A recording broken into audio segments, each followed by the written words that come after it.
Hey everybody, this is Eric from Tattoo Collectables. Welcome back, and today's show is going to be something really special. It's the Lyle Tuttle Shirt show that I've been promising for weeks. So stay tuned and check this out.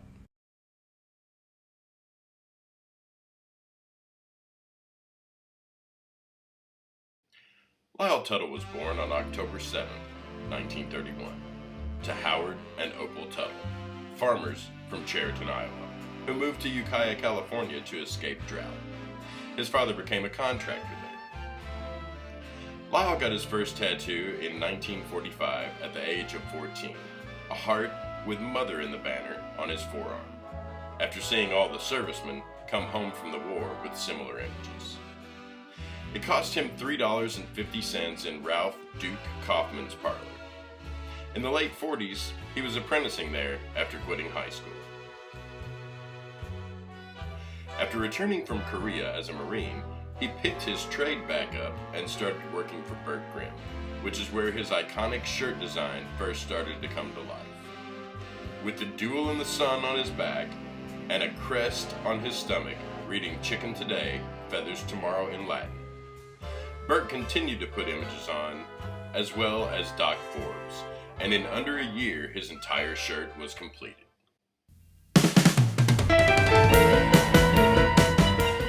During the turbulent times that were the late 60s, Lyle set up shop in San Francisco above the Greyhound bus station on 7th Street. He had the stencils from his shirt and had the idea to print them on a long-sleeve t-shirt. At the time, it was costly to produce a shirt of this kind, and he decided to do a limited run of them to sell in his shop. In 1970, Lyle appeared on the then new magazine called Rolling Stone. This brought him into the worldwide spotlight. He then traveled to every continent and got tattooed there. He met with Varsity House, a t-shirt printing company in Hong Kong, and the pieces of the puzzle started to come together. He now had a cheaper way to produce his iconic shirts. When the lead guitarist for Jefferson Airplane donned one on stage, the popularity of them exploded. And then, in 1972, the Life magazine article featuring Mr. Tuttle and his famous shirt, which could now be attained through mail order. Then, the world got a taste of Lyle's world-class collection of tattoo collectibles in 2018 when he put on the show Lyle Tuttle's 70-year retrospective, where he put on display his massive collection of art and artifacts from his career in the tattoo industry.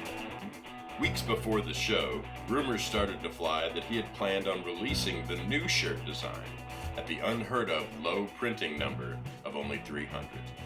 The company he was working with was the world-class company, Ink Monster, out of Colorado. They produced a super high-quality dye sublimation version of the new shirt, each one hand-stitched and individually made. Although, due to some timing issues, they were not available at the show. The rumor was confirmed there, and the rabid fans were told to watch out for them in the coming weeks online at the Lyle Tuttle Collection web store. 2 weeks later, the site was showing them for sale for $200, a far cry from the $10 shirts of old, but the quality and the low numbers made them even more desired. The original 300 came with a signed and dated tag from Lyle himself, as well as every shirt had its own number where the tag would normally be. This shirt would unfortunately be the last in a long line of collectibles from Mr. Tuttle due to his passing in March of 2019. Alright, so hopefully you enjoyed that. These are the shirts. Now the top one is the 2018 reissue. Now with these, the two things you're going to want to look at when you get one, because eventually you'll find one for sale. So what you want to do is check for the tag. Make sure that the tag is still on it or with it. Either one, make sure the tag is signed and dated. And then on the shirt itself, look where the tag should be. And there'll be an Ink Monster tag printed inside of it that will have the number of the shirt and the number of the edition. Now there were 300 of these made. Inside mine it says edition shirt 108 of 300. That's what you want to look for. There's the two things on the new shirts that you want to really scope out. On the old shirt, make sure it's authentic. Ask them for a picture of the tag. Now the good tag is the Varsity House tag. There has been one other variation, and I couldn't find an example of it to show you, but from word in the grapevine, I have heard that there is one other variation before he went with Varsity House. So I'm not sure what that is. If you find it, put it in the comments down below. I'd love to see who actually made the first ones. But these are the two. Now the bottom one, I got on eBay. It was listed as a vintage San Francisco style tattoo t-shirt. Mentioned nothing about Lyle Tuttle in it. I don't think that they knew who Lyle Tuttle was. They got this shirt and they wore it and they loved it over the years, and then they decided that it was worth X amount of dollars. Now that X amount of dollars that they had on it, the opening bid was $500. That's what I got it for. No one else bid on it, which shocked me, because normally when you see these and when they start that low, you're definitely getting into a bidding war with other buyers. And I believe that's what they thought was gonna go on here. They should have mentioned Lyle Tuttle. And when I got the shirt, they even mentioned that they said they'd seen shirts like this go for way more. And I explained to them that the next time you get one, make sure you put Lyle Tuttle's name on it, and they will sell for what you think they're gonna sell for. Now the top one, because it is the limited edition reissue from the 70th anniversary. Now they weren't there at the 70th anniversary when me and a colleague went, and we were real excited to get one of these there. Unfortunately, they weren't ready yet, and I could not understand why they wouldn't be ready yet until I saw how they were made. And each one of them hand stitched with love by one lady, and that you saw in the film. And that is why they took a little bit longer. Plus, they're a dye sublimation, which means that there's no screen printing on these done at all.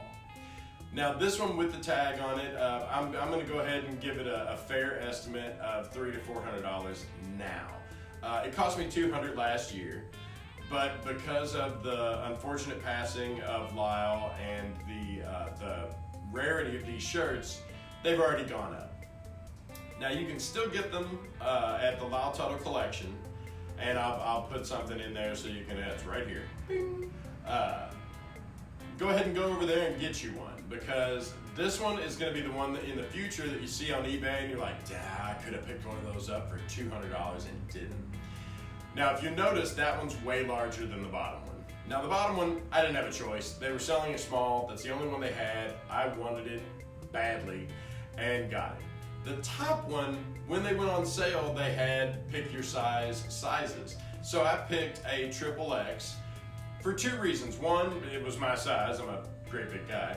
And two, I thought, man, the XXX is gonna be the rare one, because how many people are buying these to wear? A lot of people did. I've seen them on people, and it always blows my mind. I never tried this one on.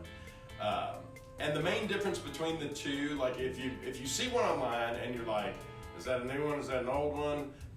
The spelling of his name, he changed the Y from the old one to the new one. There's other little nuance differences as well, but that's the two main differences on this shirt.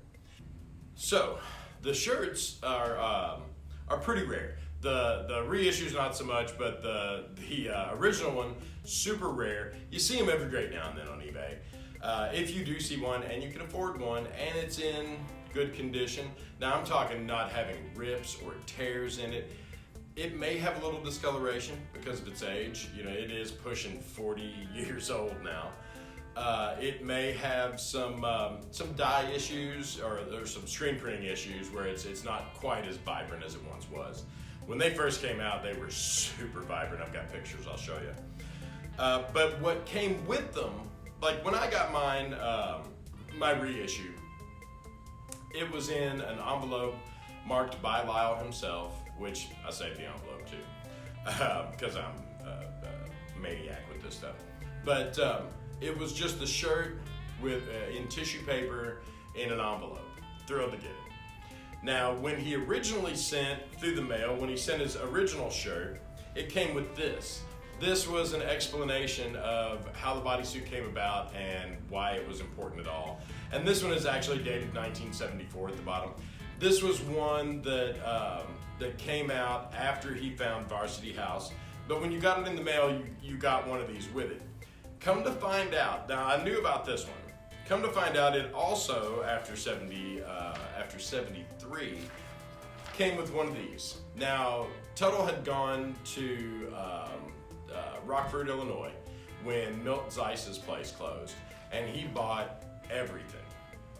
He told me about it costing him more to ship it back than it cost to actually buy it. He had 1,200 pounds, and he had purchased it for $1 a pound. And then he put it in with his t-shirts. You got this little flyer as well, and it was absolutely a mailback flyer. So you cut the little line here, and you mark which thing you want, and he'd send it to you. This one shows that you could get the shirt for was $11.50. Overseas, it was $13.75. So by today's standards, you think, wow, I could have, 40 years ago spent $13 or so on shipping and everything and got one of these shirts with this ephemera with it. You got to figure back then the household income was about $2,500 a year. So that made these pretty expensive as far as t-shirts went.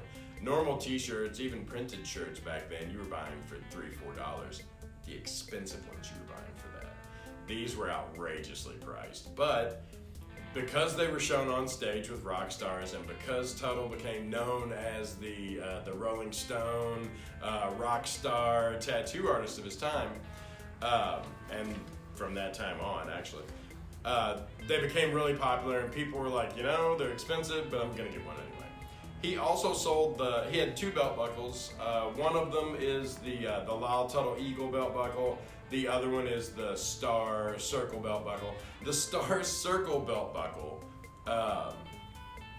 when it was a belt buckle, it came with a huge star in the middle. That was his thing. He loved stars. But they didn't sell so well. And I'm not sure why. Maybe it was the design. Maybe he just didn't care for it. But what he ended up doing was cutting them. He cut one end of them off and made them into tattoo machines. Now his circle tattoo machines, if you can get those, get them, because I would like one myself. So, but this flyer came with it. I digress. This flyer came with for a reorder. So if you had a friend who was super jealous of your Lyle Tuttle shirt, he made sure that they could get one too. These 2 pieces of paper are super rare. Like, the shirt's rare enough. The shirt you rarely find, and when you do, it'll start at $1,500 and it'll go up from there. The things that came with them, and people saved the shirts because they enjoyed wearing them. Even if they didn't know anything about tattooing, they enjoyed especially at the time, in the early 70s, they liked the flamboyant and the stars and all the stripes and so forth. The design was super popular with people who knew nothing about tattooing. Normally when those people got it, they took these 2 pieces of paper and just chucked them in the trash or filed them in file 13 or wherever, but they lost to history, most of them. Somebody saved these 2. And this one is how I found out that Varsity House was from Hong Kong, because it even says on the bottom, made in Hong Kong. So, this has been my favorite episode yet. Tuttle is definitely one of my heroes in this business. He was the first guy that I met in this business who was a big-time superstar, but didn't act like it. The very first collectible that I ever got in this business was a poster autographed by Lyle. And ever since then, he's been one of my favorites. I took a couple of his classes when he was alive. Met him every chance I got, and every chance I got, I asked him for a business card. And later in life, his business cards became crushed pennies. He had a thing for crushed pennies. He had a huge collection of those as well that had nothing to do with the tattoo industry. He said if you had more than 3 of something, it was a collection, and keep adding to it. And he really lives by that motto. So hopefully I've brought you something today that you didn't know and that you hadn't seen before. Hopefully you enjoyed the history of these 2 shirts. If you can get either of them, do it. Be sure and like and subscribe if you haven't already. There's definitely upcoming shows that you will enjoy if you enjoyed this one. And until then, keep collecting.